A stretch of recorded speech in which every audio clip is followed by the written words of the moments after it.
ಭ್ರಷ್ಟ ಮತದಾನ ಮುಕ್ತ ಭಾರತದ ಬಗ್ಗೆ ಒಂದು ನನ್ನ ಚಿಂತನೆ. ಎಷ್ಟೋ ಕಡೆ ಇಂಟೀರಿಯರ್ ಪ್ಲೇಸ್ಗಳು ಇವೆಲ್ಲ ನಡೀತವೆ. ಇದೇನು ಹೊಸ ಕತೆ ಅಲ್ಲ, ಏನು ವಿಶೇಷವಾಗಿ ಹೇಳಬೇಕು.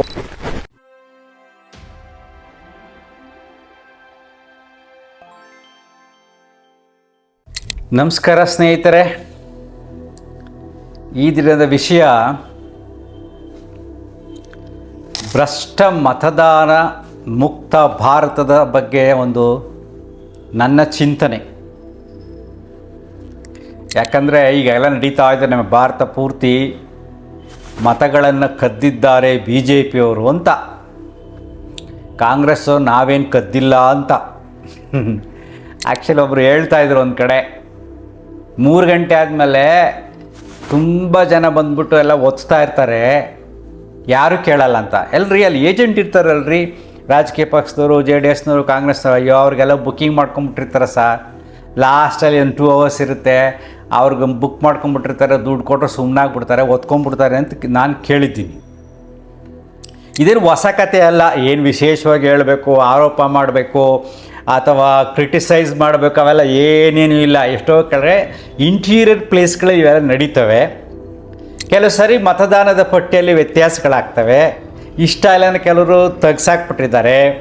ನೂರಾರು ಮತ ಹಾಕತಕ್ಕಂಥ ಕಾರ್ಡ್ ಇದಾವಲ್ಲ, ಅದು ಗಲಾಟೆ ಬೇರೆ ಆಗಿತ್ತು. ಒಬ್ಬರು ಮನೆಯಲ್ಲಿ 1000 ಇತ್ತು ಅಂತ ಗಲಾಟೆ ಆಗಿತ್ತು ನಮ್ಮ ರಾಜರಾಜೇಶ್ವರಿ ನಗರದಲ್ಲಿ. ಹೀಗೆ ಈ ಕಥೆಗಳೆಲ್ಲ ಬೇಕಾಷ್ಟು ಕೇಳಿದ್ದೀವಿ. ಸೊ ಕೂರಿಸಿ ಮತ ಹಾಕ್ಸೋದು, ದೌರ್ಜನ್ಯ ಮಾಡಿ ಮತ ಹಾಕ್ಸೋದು, ಇದು ಪ್ರಜಾಪ್ರಭುತ್ವದಲ್ಲಿ ಭ್ರಷ್ಟಾಚಾರ ತುಂಬಿರ್ತಕ್ಕಂಥ ಈ ವ್ಯವಸ್ಥೆಯಲ್ಲಿ ಇದೇ ಸರಿ ಅಂತ ಯಾರೂ ಹೇಳೋಕ್ಕಾಗಲ್ಲ. ಎಲ್ಲರೂ ತಪ್ಪು ಮಾಡೋರೆ. ಇವ್ರು ಪರ್ಫೆಕ್ಟ್ ಅನ್ನೋ ಆಗೋದಿಲ್ಲ. ಸ್ವಲ್ಪ ಕಡಿಮೆ ಇರ್ಬೋದು ಅಷ್ಟೇ, ಹೆಚ್ಚು ಕಡಿಮೆ ಇರುತ್ತೆ. ಬಟ್ ಇಲ್ಲದೇ ಇರತಕ್ಕಂಥ ಪರಿಸ್ಥಿತಿ ಇಲ್ಲವೇ ಇಲ್ಲ ನಮ್ಮ ದೇಶದಲ್ಲಿ. Okay, fine. ಈಗ ನನ್ನ ಚಿಂತನೆ ಏನಪ್ಪ ಅಂದರೆ, ಯೋಗ ಗುರುಗಳಾಗಿ ನಮ್ಮ ಆತ್ಮೀಯರ ಜೊತೆ ಹಂಚ್ಕೊಳ್ಳೋದೇನಪ್ಪ ಅಂದರೆ, ಸ್ವಲ್ಪ ಚಿಂತನೆ ಮಾಡಿ ನೋಡಿ. ನಿಮಗಿಷ್ಟ ಆದರೆ ಖಂಡಿತ ವಿಡಿಯೋನ ಎಲ್ಲರಿಗೂ ಶೇರ್ ಮಾಡಬೇಕು ನೀವು. ಯಾಕೆಂದರೆ ರೆವಲ್ಯೂಷನರಿ ಥಿಂಕಿಂಗ್, ಬದಲಾವಣೆಗೆ ನಾವು ಏನಾದರೂ ಒಂದು ಯೋಚನೆ ಮಾಡಬೇಕು. ಏನಪ್ಪ ನನ್ನ ಥಿಂಕಿಂಗ್ ಅಂದರೆ, ಈಗ ಆಧಾರ್ ಕಾರ್ಡ್ ಆ ನಂಬರ್ ಹಾಕಿರ್ತಾರೆ. ನಿಮ್ಗೆಲ್ಲರಿಗೂ ಗೊತ್ತಿರೋದೆ, BPL ಕಾರ್ಡ್ ಇರೋರಿಗೆ ಅಲ್ಲಿ ಹಳ್ಳಿ ಕಡೆ ಸಾಮಾನ್ಯವಾಗಿ ಬೆಳ್ಳೊತ್ತಬೇಕು ಅಂತಾರೆ. ಬಯೋಮೆಟ್ರಿಕ್ ಸಿಸ್ಟಮ್ ಇರುತ್ತೆ. ಅಲ್ಲಿ ಹೆಬ್ಬೆರಳು ಹೊತ್ತಾದ್ಮೇಲೆ ಅವರಿಗೆ ರೇಷನ್ ಕೊಡ್ತಾರೆ ಅಲ್ವಾ? ಇದು ಪ್ರತಿಯೊಬ್ಬರಿಗೂ ಗೊತ್ತಿದೆ. ಎಲ್ಲ 80 ಕೋಟಿ ಜನಗಳಿಗೆ ಈ ಸಿಸ್ಟಮ್ ಗೊತ್ತಿದೆ. BPL ಕಾರ್ಡ್ ಯಾರ ಹತ್ರ ಇದೆಯೋ ಅವರೆಲ್ಲ ಬಯೋಮೆಟ್ರಿಕ್ ಸಿಸ್ಟಮಲ್ಲಿ ಹೆಬ್ಬೆರಳು ಒತ್ತಿ ಆಮೇಲೆ ಅವರು ರೇಷನ್ ತಗೋತಾರೆ. ಅದೇ ರೀತಿ ಎಲೆಕ್ಷನ್ ಸಿಸ್ಟಮೆಲ್ಲ ಮಾಡಬೇಕು ಅಂತ ಯಾರ್ಯಾರಿಗೆ ಆಧಾರ್ ಕಾರ್ಡ್ ಇರುತ್ತೋ ಎಲ್ಲರೂ ಕಂಪಲ್ಸರಿ ಆಧಾರ್ ಕಾರ್ಡ್ ಮಾಡಿಸ್ಬೇಕು. ಮಕ್ಕಳಿಂದ ಮಾಡಿಸ್ಬೇಕು. ಮಕ್ಕಳಿಗೆ 18 ವರ್ಷಗಳಾದ ಮೇಲೆ ಆಟೋಮೆಟಿಕ್ಕಾಗಿ ವೋಟಿಂಗ್ ರೈಟ್ಸ್ ಬಂದ್ಬಿಡುತ್ತೆ. ಅದು ಆಧಾರ್ ಕಾರ್ಡಲ್ಲಿ ಇರುತ್ತೆ, ಎಷ್ಟು ಡೇಟ್ ಆಗಿದೆ, ಎಷ್ಟು ವರ್ಷ ಆಗಿದೆ, ಟಕ. ಅದೇನು ವೋಟಿಂಗ್ ಲಿಸ್ಟ್ ನೀವು ಮಾಡೋಂಗೇ ಇಲ್ಲ. ಪಾಯಿಂಟ್ ನಂಬರ್ 1, ವೋಟಿಂಗ್ ಲಿಸ್ಟ್ ಎಲ್ಲೂ ಮಾಡೋಂಗಿಲ್ಲ. ಓನ್ಲಿ ಆಧಾರ್ ಕಾರ್ಡ್ನ ಅಥೆಂಟಿಕ್ಕಾಗೆ ತುಂಬ ಸ್ಟ್ಯಾಂಡರ್ಡಾಗಿ ಮಾಡಬೇಕಷ್ಟೇ. ಫಸ್ಟ್ ಪಾಯಿಂಟ್, ಆಧಾರ್ ಕಾರ್ಡ್ ಸ್ಟ್ಯಾಂಡರ್ಡಾಗಿ ಮಾಡಿ ಎಲ್ಲೆಲ್ಲಿ ಎಲೆಕ್ಷನ್ ನಡೀತದೆ ಥ್ರೂಔಟ್ ಇಂಡಿಯಾ, ಅವನು ಭಾರತದ ಪ್ರಜೆ, ಅವನು ಎಲ್ಲಿ ಬೇಕಾದ್ರೂ ಎಲ್ಲಿರ್ತಾನೋ ಅಲ್ಲಿ ಎಲೆಕ್ಷನ್ ನಡೆಯೋ ಟೈಮ್ನಲ್ಲಿ ಅವನು ವೋಟ್ ಹಾಕ್ಬೋದು. Number 2 is very important. ಸ್ವಲ್ಪ ಚಿಂತನೆ ಮಾಡಿ ನೋಡಿ. ಈಗ ಒಂದು ಬೂತ್ಗೆ ಹೋಗ್ತಾನೆ, ಅಲ್ಲಿ ಬಯೋಮೆಟ್ರಿಕ್ ಸಿಸ್ಟಮ್ ಇರುತ್ತೆ. ಕಾರ್ಡ್ ನಂಬರ್ ಒತ್ತಿದ ತಕ್ಷಣ ಅವ್ನು ಹೆಬ್ಬೆಟ್ಟು ಒತ್ತಿದ್ರೇ ಅವ್ನು ವೋಟಿಂಗ್ ರೈಟ್ಸ್ ಬರೋದು. ಹೆಬ್ಬೆಟ್ಟು ಒತ್ತಾದ್ಮೇಲೆ ಆನ್ ಆಗುತ್ತೆ, ಅಲ್ಲಿ ಹೋಗಿ ವೋಟ್ ಹಾಕ್ತಾನೆ. ಅಲ್ಲಿ ಎಂಟ್ರಿ ಆಗುತ್ತೆ ಕಾರ್ಡಲ್ಲಿ, ಇವತ್ತು ಅವ್ನು ವೋಟ್ ಹಾಕಿದ್ದಾನೆ ಅಂತ. ಪುನಃ ಅವ್ನು ಇನ್ನೊಬ್ಬ ಯಾರು ಕಾರ್ಡ್ ತೊಗೊಂಡು ಬಂದರೆ ಅದು ಓಪನ್ ಆಗೋದಿಲ್ಲ, ಯಾಕಂದರೆ ಬಯೋಮೆಟ್ರಿಕ್ ಒತ್ತಿರ್ತಾನಲ್ಲ, ಅಲ್ಲೇ ವೋಟ್ ಹಾಕ್ತಾನೆ. ಸೊ ಹೀಗೆ ಸ್ವಲ್ಪ ಒಬ್ಬ ಯಾರೋ ಶಿವಮೊಗ್ಗದಲ್ಲಿ ಇರ್ತಾನೆ, ಕನಕಪುರದಲ್ಲಿ ಎಲೆಕ್ಷನ್ ನಡೀತಾ ಇರುತ್ತೆ. ಶಿವಮೊಗ್ಗದಲ್ಲಿ ಅವನು ಅಲ್ಲಿಂದ ವೋಟ್ ಹಾಕೋಕ್ಕಾಗಲ್ಲ. ಅಲ್ಲಿ ಶಿವಮೊಗ್ಗದಲ್ಲಿ ಎಲೆಕ್ಷನ್ ನಡೆದಾಗ ಅಲ್ಲಿ ಬೇಕಾದ್ರೆ ವೋಟ್ ಹಾಕ್ಬೋದು. ಅವನು ಭಾರತದ ಪ್ರಜೆ, ಯಾರಿಗೆ ಯಾವ ಪಕ್ಷಕ್ಕೆ ಯಾವ ಬೇಕಾದ್ರೆ ವೋಟ್ ಹಾಕ್ಬೋದು. ಅಲ್ಲಿ ಹೋಗ್ತಾನೆ, ಆಧಾರ್ ಕಾರ್ಡ್ ನಂಬರ್ ಹೇಳ್ತಾನೆ, ಬಯೋಮೆಟ್ರಿಕ್ ಸಿಸ್ಟಮ್ ಓಪನ್ ಆಗುತ್ತೆ, ಹೆಬ್ಬೆರಳೋಗ್ತಾನೆ, ಹೋಗಿ ಅಲ್ಲಿ ವೋಟ್ ಹಾಕ್ತಾನೆ. It's very simple. U C. So ಎಲ್ಲರ ಕಾರ್ಡು ತಗೊಂಡು ಎಲ್ಲರೂ ಹಂಗೆ ಫೇಕ್ ಮಾಡೋಕ್ಕೆ ಆಗೋದಿಲ್ಲ. ನೀನು ವೋಟಿಂಗ್ ಲಿಸ್ಟೇ ಬೇಡ, ಆಧಾರ್ ಕಾರ್ಡ್ನ ಸ್ಟ್ಯಾಂಡರ್ಡೈಸ್ ಮಾಡಿ. Next point number 2 is very important. ಯೋಚನೆ ಮಾಡಿ ನೋಡಿ ನೀವು. ಏನು ಗೊತ್ತಾ, ನಮ್ಮ ಪ್ರಜಾಪ್ರಭುತ್ವ ವ್ಯವಸ್ಥೆಯಲ್ಲಿ ನಮ್ಮ ಯಾರನ್ನಾರೊಬ್ಬರು ಆಯ್ಕೆ ಮಾಡಬೇಕಾದ್ರೆ ಅಲ್ಲಿ ಪ್ರಜಾಪ್ರಭುತ್ವದ ಅರಿವಿರಬೇಕು. ಪ್ರತಿಯೊಬ್ಬ ಪ್ರಜೆಗೂ ದೇಶದ ಬಗ್ಗೆ ಜಾಗೃತಿ ಇರಬೇಕು. ಅದ್ರ ಬಗ್ಗೆ ಅವನಿಗೆ ಒಂದು ರೀತಿಯಾದ ಸೇವಾ ಮನೋಭಾವ ಇರಬೇಕು. ಇದರ ಈ ದೇಶದ ಪ್ರಜೆಯಾಗಿ ಏನು ಬಂತು ಪ್ರಯೋಜನ?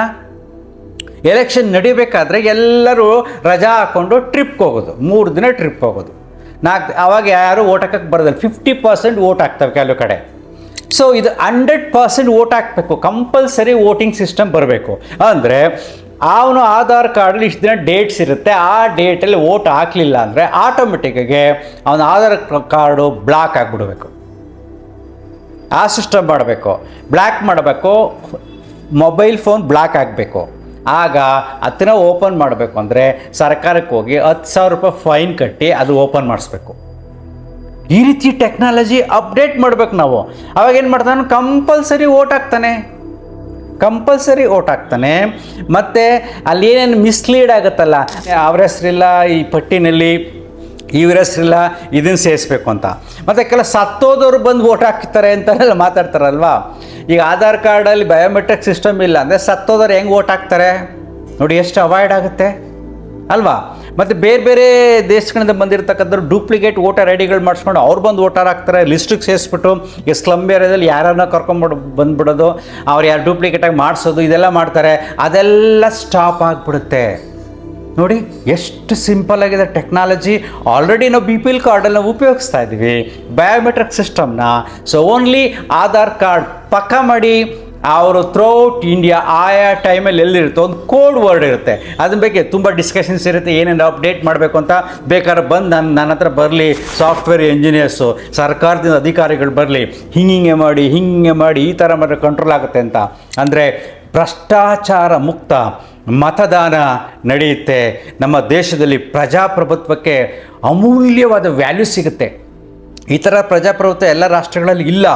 ಈ ಪ್ರಜೆಗಳಿಗೆ ಒಂದು ವ್ಯಾಲ್ಯೂ ಸಿಗಬೇಕು ಅಂದರೆ, ಮತ್ತು ಯಾರನ್ನ ಆಯ್ಕೆ ಮಾಡ್ತಾರೆ ಅನ್ನೋದಕ್ಕೊಂದು ಶ್ರೇಷ್ಠವಾದ ಮತದಾನ ಆಗಬೇಕು ಅಂದರೆ ಈ ಪದ್ಧತಿ ತುಂಬ ಸರಳ. ಯಾಕೆಂದರೆ ಎಲ್ಲ ಕಡೆ ಗಲಾಟೆ ನಡೀತಾ ಇದೆ. ಈಗ ಕಾಂಗ್ರೆಸ್ನವರಂತೂ ನಿಂತ್ಕೊಂಡು ಅಲ್ಲಿ ಮಾಡಿದಿರಿ ಇಲ್ಲಿ ಮಾಡಿದಿರಿ ಅಂತಾರೆ. ಮಿಸ್ಟೇಕ್ಸ್ ಎಲ್ಲ ಕಡೆ ಆಗಿರುತ್ತೆ. ಪಟ್ಟಿಗಳು ತಯಾರು ಮಾಡಬೇಕಾದ್ರೆ ಮಿಸ್ಟೇಕ್ಸ್ ಆಗಿರುತ್ತೆ, ಅಲ್ಲಿ ಎಂಟ್ರಿ ಮಾಡಬೇಕಾದ್ರೆ ಮಿಸ್ಟೇಕ್ಸ್ ಆಗಿರುತ್ತೆ. ಅದು ಇಲ್ಲ ಅಂತ ಹೇಳೋದಿಲ್ಲ.